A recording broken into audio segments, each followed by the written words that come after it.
Hakikat kurikulum secara etimologi, kurikulum berasal dari bahasa Yunani, yaitu kurir yang artinya pelari dan kurir yang berarti jarak yang ditempuh oleh pelari. Istilah ini pada mulanya digunakan dalam dunia olahraga yang berarti little race course, yang artinya suatu jarak yang harus ditempuh dalam pertandingan olahraga. Berdasarkan pengertian ini dalam konteks dengan dunia pendidikan, memberinya pengertian sebagai circle of instruction, yaitu suatu lingkaran pengajaran di mana guru dan mood atau suasana hati terlibat di dalamnya. Dalam bahasa Arab, kata kurikulum bisa diungkapkan dengan manhaj yang berarti jalan yang terang yang dilalui oleh manusia pada berbagai bidang kehidupan. Nah, akan tetapi adapun secara terminologi, menurut Ramayulis mengutip dari Crow dan Crow, mendefinisikan bahwa kurikulum adalah rancangan pelajaran atau sejumlah mata pelajaran yang disusun secara sistematis untuk menyelesaikan suatu program untuk memperoleh ijazah. Jika diaplikasikan dalam kurikulum pendidikan Islam, maka kurikulum berfungsi sebagai pedoman yang digunakan oleh pendidik untuk membimbing peserta didiknya ke arah tujuan tertinggi pendidikan Islam melalui akumulasi sejumlah pengetahuan, keterampilan, dan juga sikap. Nah, dalam perkembangan selanjutnya, pengertian kurikulum tidak hanya terbatas pada program pendidikan, namun juga dapat diartikan menurut fungsinya. Yang pertama, kurikulum sebagai program studi. Pengertiannya adalah seperangkat mata pelajaran yang mampu dipelajari oleh peserta didik di sekolah atau di instansi pendidik lainnya. Yang kedua, kurikulum sebagai konten. Pengertian adalah data atau informasi yang tertera dalam buku-buku kelas tanpa dilengkapi dengan data atau informasi lainnya yang memungkinkan timbulnya belajar. Yang ketiga yaitu kurikulum sebagai kegiatan berencana.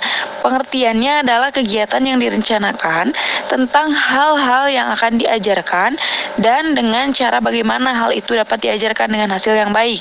Yang keempat yaitu kurikulum sebagai hasil belajar adalah seperangkat tujuan yang utuh untuk memperoleh suatu hasil tertentu tanpa menspesifikasikan cara-cara yang dituju untuk memperoleh hasil-hasil itu, atau seperangkat hasil belajar yang direncanakan dan diinginkan.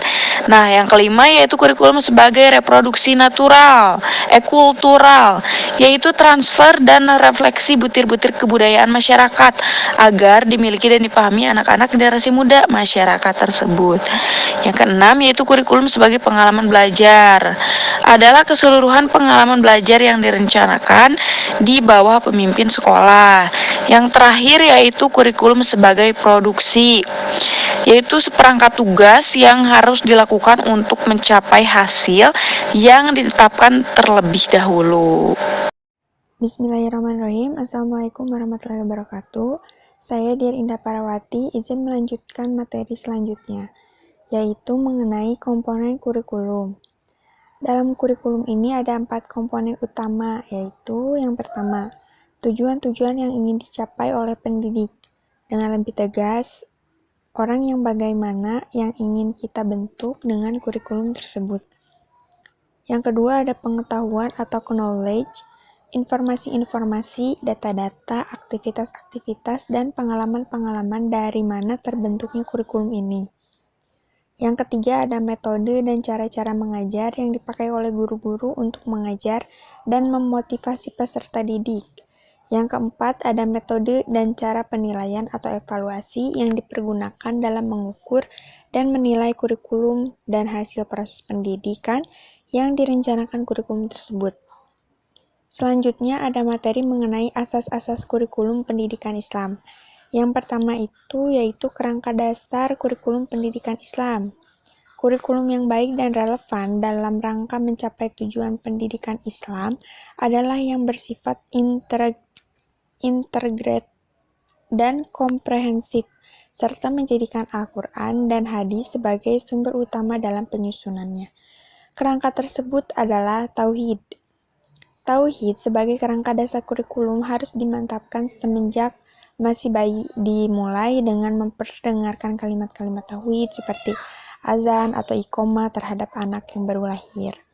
Maka tauhid merupakan prinsip utama dalam seluruh dimensi kehidupan manusia, baik dalam aspek hubungan vertikal ataupun manusia dengan Tuhan, antara aspek hubungan horizontal, manusia dengan sesama, dan dengan alam sekitar, sehingga tercapai kehidupan yang sejahtera bagi di dunia dan di akhirat, termasuk di dalam pergaulan dalam proses pendidikan.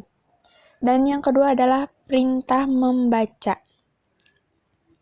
Ayat-ayat Al-Quran meliputi 3 macam ayat, yaitu ayat Allah yang berdasarkan wahyu, ayat Allah yang ada pada diri manusia, ayat Allah yang terdapat di dalam alam semesta di luar diri manusia. Ditinjau dari segi kurikulum, sebenarnya firman Allah Subhanahu wa Ta'ala merupakan bahan pokok pendidikan yang mencakup seluruh ilmu pengetahuan yang dibutuhkan oleh manusia. Seperti dalam Quran Surat Al-Alaq ayat 1-5.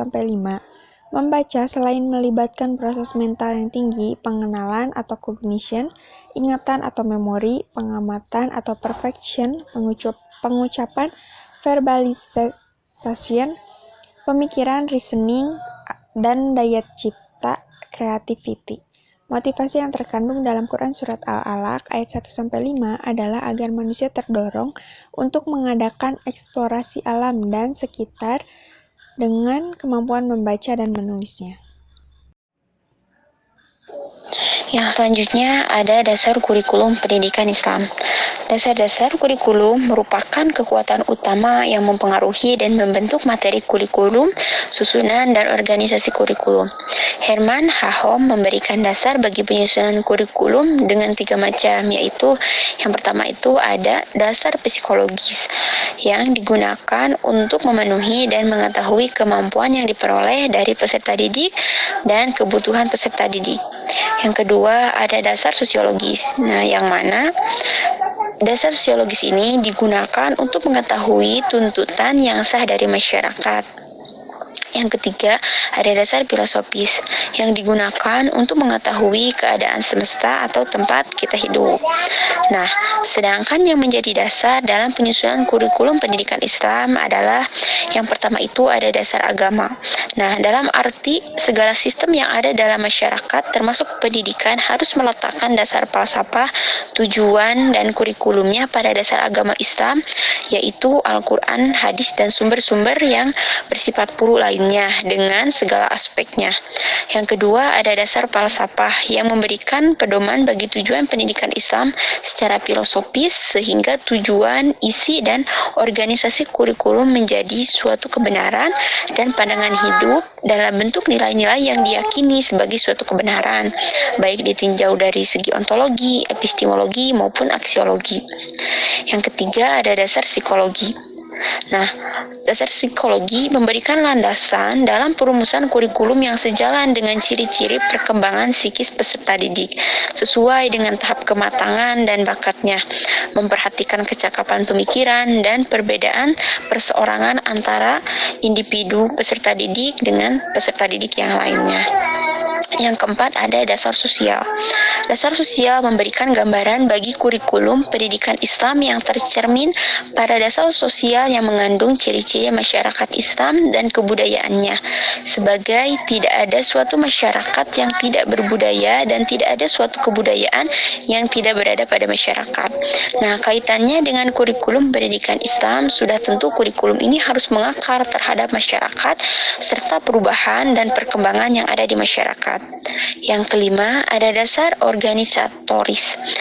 Nah, dasar ini memberikan landasan dalam penyusunan bahan pembelajaran beserta penyajiannya dalam proses pembelajaran serta penyajiannya dalam proses pembelajaran.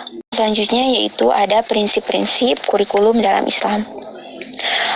Prinsip-prinsip kurikulum dalam Islam itu berbeda-beda menurut berdasarkan analisis para pakar yang kemudian ditambah dan disesuaikan dengan esensi kurikulum pendidikan Islam. Nah, ini menurut Iskandar dan Usman tahun 1988, prinsip-prinsip kurikulum dalam Islam itu ialah sebagai berikut. Yang pertama itu ada prinsip berdasarkan Islam termasuk ajaran dan nilai-nilainya. Nah, maka setiap yang berkaitan dengan kurikulum termasuk falsafah, tujuan-tujuan, kandungan-kandungan, metode metode mengajar, cara-cara perlakuan, dan hubungan-hubungan yang berlaku dengan lembaga-lembaga pendidikan harus berdasarkan pada agama dan akhlak Islam.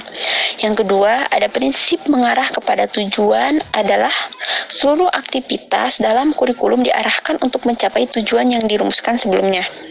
Yang ketiga, ada prinsip atau integritas antara mata pelajaran. Nah, pengalaman dan aktivitas yang terkandung di dalam kurikulum, begitu pula dengan pertautan antara kandungan kurikulum dengan kebutuhan peserta didik, juga kebutuhan masyarakat. Yang keempat, ada prinsip relevansi, adalah adanya kesesuaian pendidikan dengan lingkungan hidup peserta didik. Relevansi ini dengan kehidupan masa sekarang dan kehidupan yang akan datang. Kemudian relevansi dengan tuntutan pekerjaan. Yang kelima, ada prinsip fleksibilitas, yaitu terdapat ruang gerak yang memberikan sedikit kebebasan dalam bertindak, baik yang berorientasi pada fleksibilitas pemilihan program pendidikan maupun dalam pengembangan program pengajaran. Yang selanjutnya ada prinsip integritas, ialah kurikulum tersebut dapat menghasilkan manusia seutuhnya, manusia yang mampu mengintegritaskan antara fakultas dzikir dan fakultas fikih, serta manusia yang dapat menyelaraskan struktur kehidupan dunia dan struktur kehidupan akhirat. Jadi, bisa menyeimbangkan antara kehidupan dunia dan kehidupan akhirat. Yang selanjutnya ada prinsip efisiensi, yaitu agar kurikulum dapat mendayagunakan waktu, tenaga, dana, dan sumber-sumber lain secara cermat, tepat, memadai, dan dapat memenuhi harapan. Selanjutnya ada prinsip kontinuitas dan kemitraan, ialah bagaimana susunan kurikulum yang terdiri dari bagian yang berkelanjutan dengan kaitan-kaitan kurikulum lainnya, baik secara vertikal atau penjenjangan atau tahapan maupun secara horizontal. Yang selanjutnya ada prinsip individualitas, ialah bagaimana kurikulum memperhatikan perbedaan, pembawaan, dan lingkungan anak pada umumnya yang meliputi seluruh aspek pribadi peserta didik, serta perbedaan jasmani, watak, intelijensi, bakat, serta kelebihan dan kekurangannya.